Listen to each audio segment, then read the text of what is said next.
Guys, On the injured list? I'm going to say my good hip, because I've had one hip replaced. My bad hip, my good hip has gotten bad here, so I'm trying to figure out what to do. But so I'm doubtful before every game right now. Do you do anything extra to prepare these guys for the first real road environment and everything?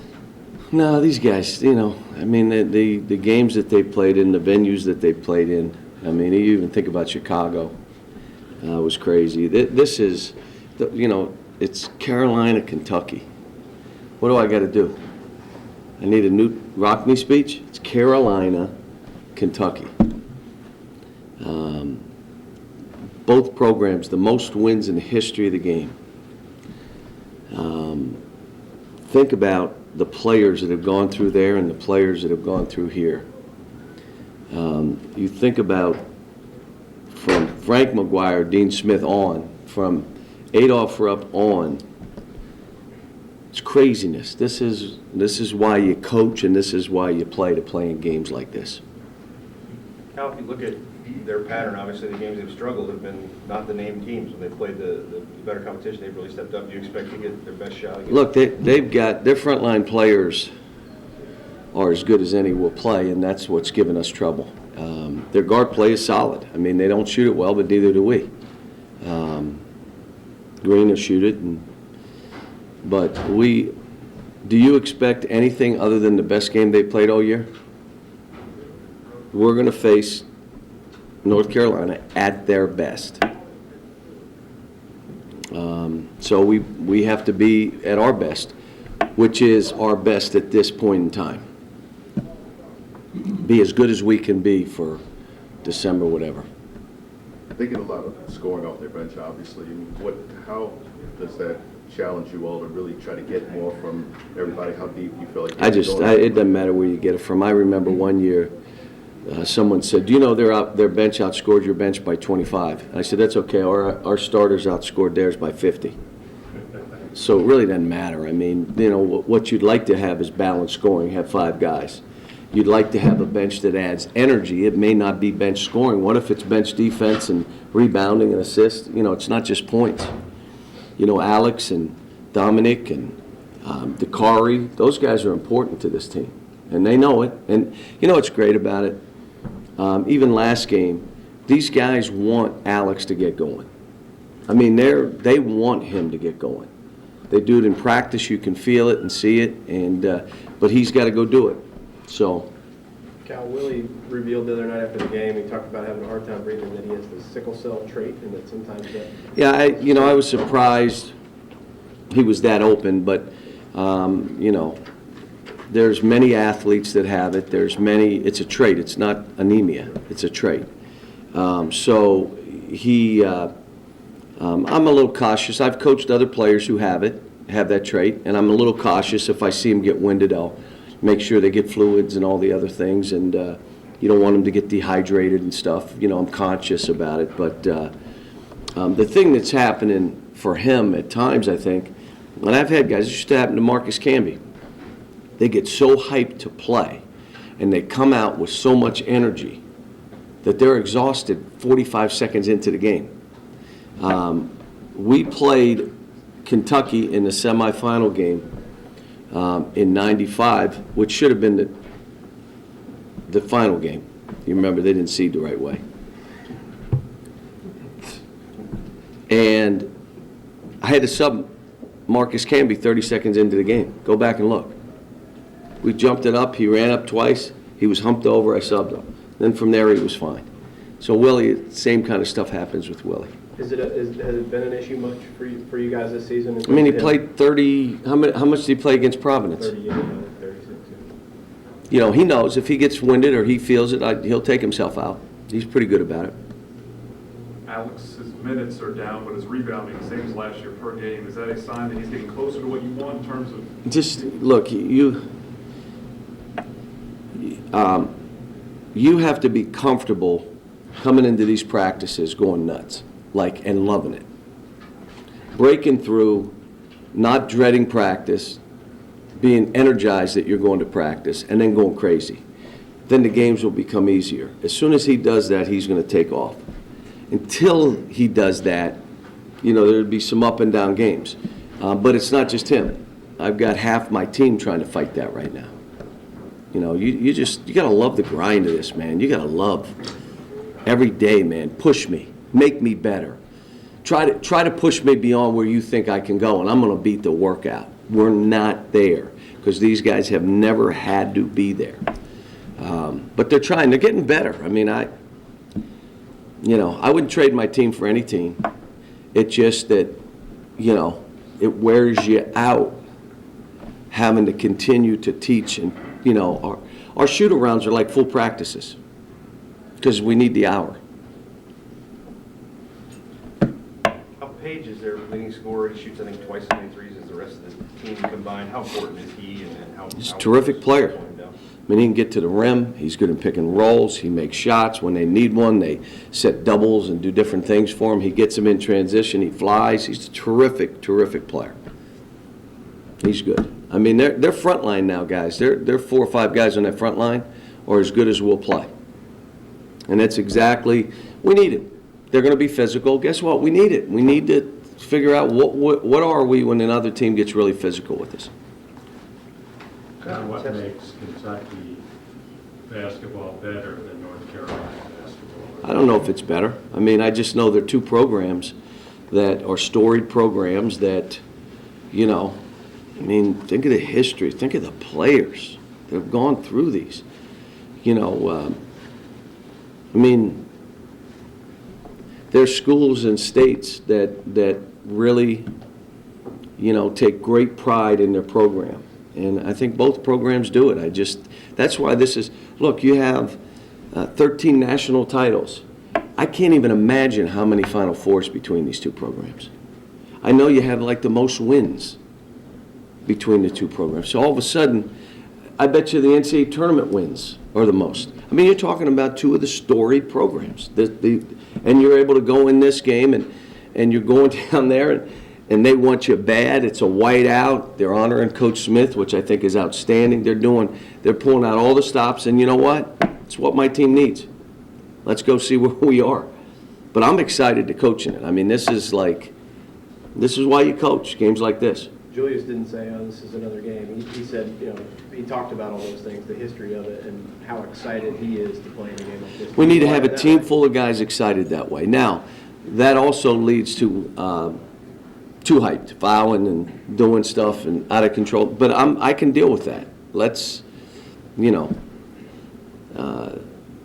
just see if we've grown from the last game. Let's not do what we did between Providence and then the next game. Let's go from Boise to the next game, and let's take a step up. And hopefully we're guarding against what happened last time. Willie said the other night that he's going to get 2 fouls every game by just pushing somebody because that's how they're defending him. Do you like that kind of attitude? Yeah, as long as he doesn't get 5, I'm fine. You know, Willie's really made strides, but he knows this is the game, the kind of game can he perform. Now, he didn't have to have 20 and 10 and 9 blocks. You just have to be able to look and say he held his own now. Those dudes were all over him. He still rebounded the ball. He still blocked a few shots. He made baskets. He's fine. That's what he needs to see. The only way you build the confidence in that kind of is demonstrated performance. You know they're going to be physical, and you perform. Demonstrated performance. It can't be, I'll be fine, watch this. No, you got to do it on that court. And in our team, the same way. Playing in this kind of environment, let's see how we do. Cal, they really hurt Louisville in transition. You guys obviously against Michigan State, that was a point of emphasis. How much better have you gotten in transition D, and what kind of test are they? We'll probably find out. I mean, they fly up and down the court pretty good. They're big guys, you know, good up and down the court. They're good. I mean, when you watch them at their best, you're like, holy cow. They're good. Last question. Callie, can you see playing North Carolina every year as long as you're here? Yeah. Yeah, it's you know, those marquee programs that it's a good deal, and you know, so I think we're, you know, both coaches are pretty good with it. Thanks, Coach. Thanks.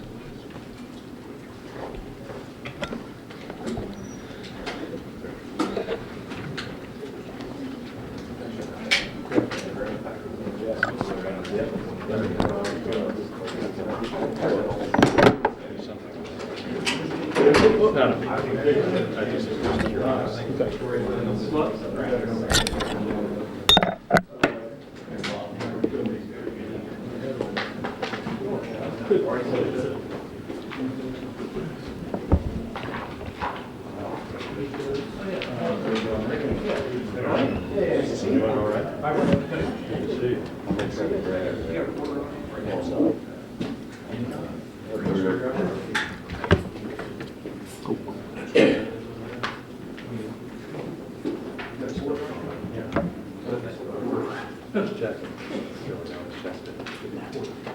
That's great. I have to correct that.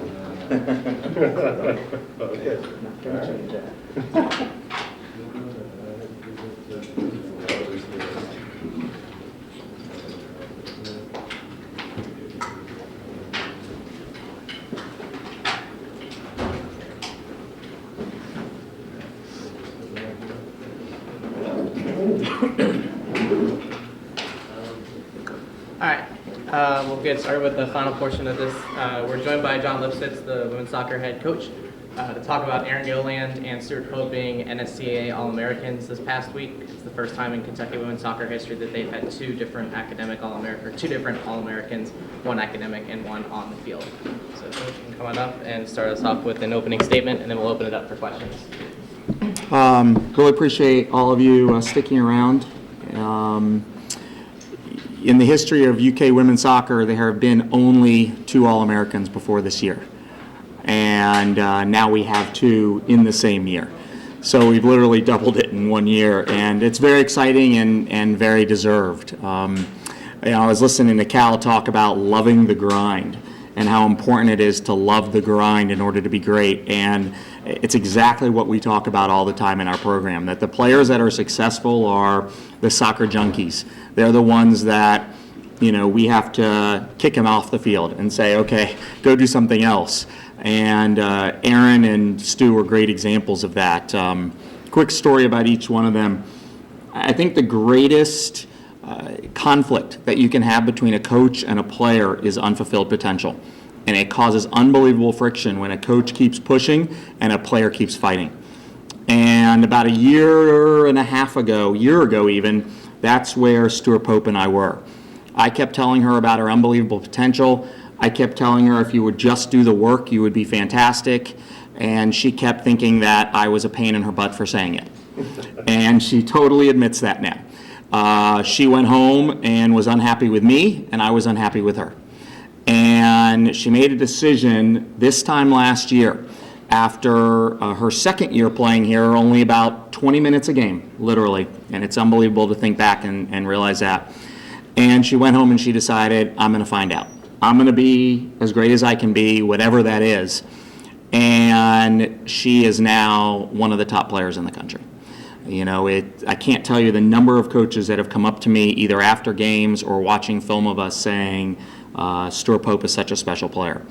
And for her to do that and have she has 1 B, she's still angry about that, all A's and 1 B in her career here, shows how hard she works on and off the field and who she is as a person. So it's gone from literally somebody that would do anything to stay out of my office to somebody that's there all the time. And it's very special, and this is very deserved. Arin Gilliland is somebody that most people know better. And Arin gets ready tomorrow morning at 7 a.m. is leaving for another national camp. I'm going to fly down Tuesday just to watch her play in a scrimmage to continue to help her at that level and evaluate her at that level. There was a big moment for Arin. As you guys know, I love to make people uncomfortable. I love to make my players uncomfortable and push them and ask them to do things that they don't think they're capable of. And for Arin, that was being a leader. That was doing things besides just going out and playing. She is the fantastic player that just wants to be left alone to play. And as we pushed more and more, there was finally a breaking point in preseason this year. And we were sitting in the soccer lounge, and she started crying. And she will kill me for telling you this because she doesn't cry or admit it. And she started crying and she started yelling at me. Now imagine this. Here I am as a coach, and I have a fantastic player, a player who's supposed to be a leader, who is literally yelling at me and crying. You have to decide as a coach what you think of this. I thought that it was amazing to see her absolutely bare her soul to me and be angry at me and be willing to admit how angry she was that I was asking her to do things that she didn't feel she could do, and that I was pushing her too far, too fast. And it was a big turning point for us because it meant we could talk about anything. It meant she could tell me that she was unhappy with something.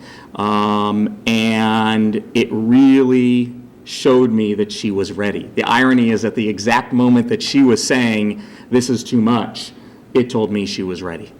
She was ready for this. She was ready to be the next level of maturity as a soccer player, as a young woman.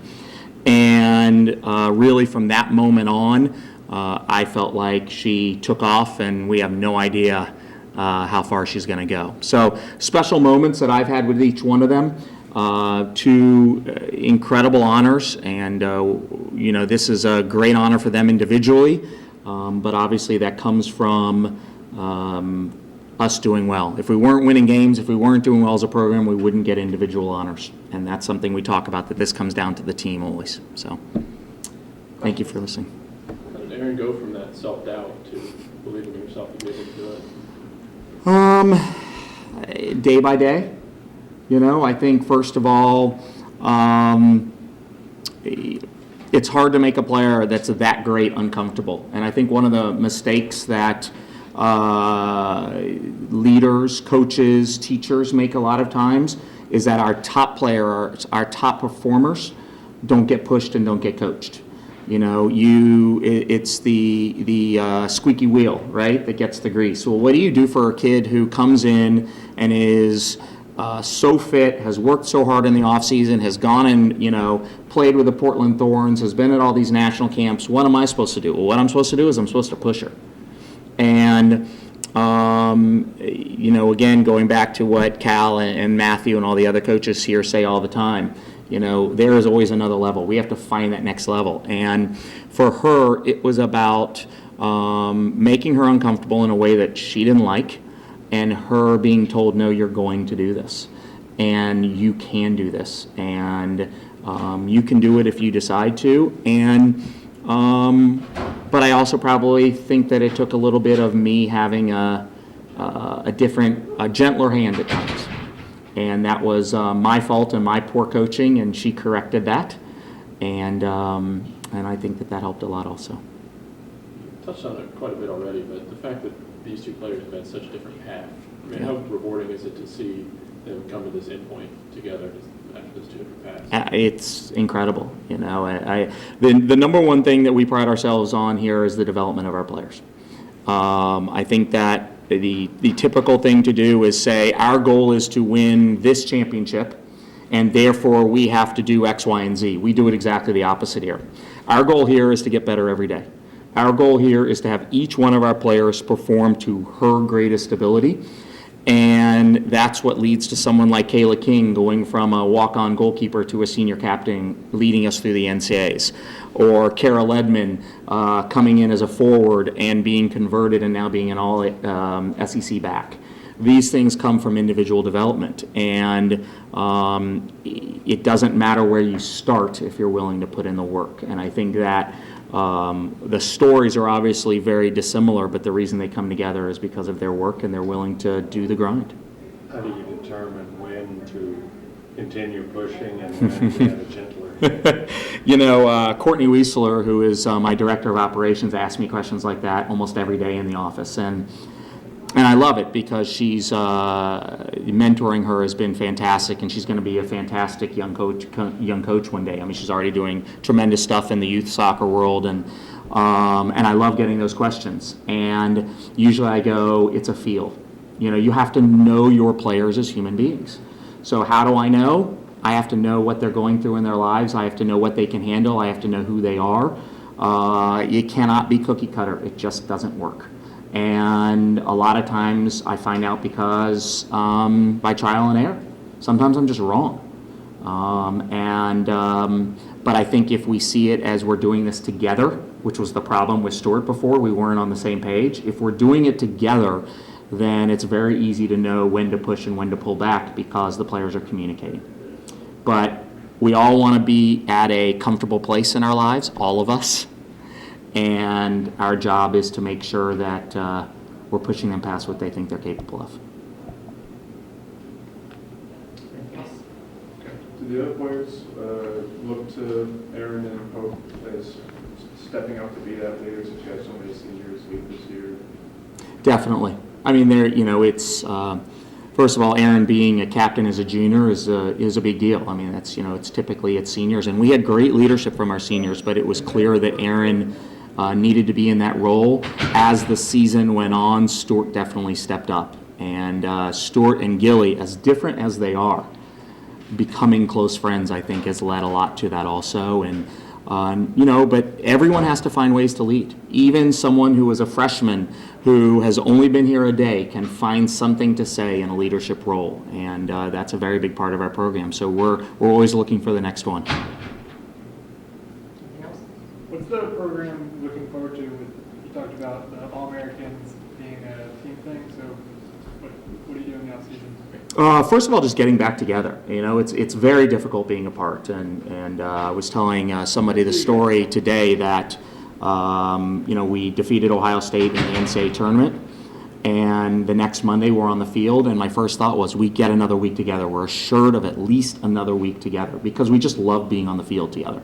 So just getting back and doing things will be first. We'll be focusing now on a lot of work on agility, strength, building lean muscle mass, and being better athletes, and injury prevention will be the huge part now in our fitness. We're in a restricted time of only 8 hours when we come back to school. For about 6 weeks, it's 8 hours a week, and only 2 can be with the ball. They can play pickup and do their own thing, but I can only instruct them for 2 hours. So it's not my favorite time. I disagree with the NCAA limiting. If they want to limit the hours, great, but limiting time with the ball, would you tell a basketball player you're only allowed to touch the ball 2 hours a week? Well, no, that makes no sense. So I think it's a big mistake, but it is what it is, and we'll live with it. So those are the things we'll focus on, and then late February we'll be back into our regular training. All right, thanks, guys. Thank you very much.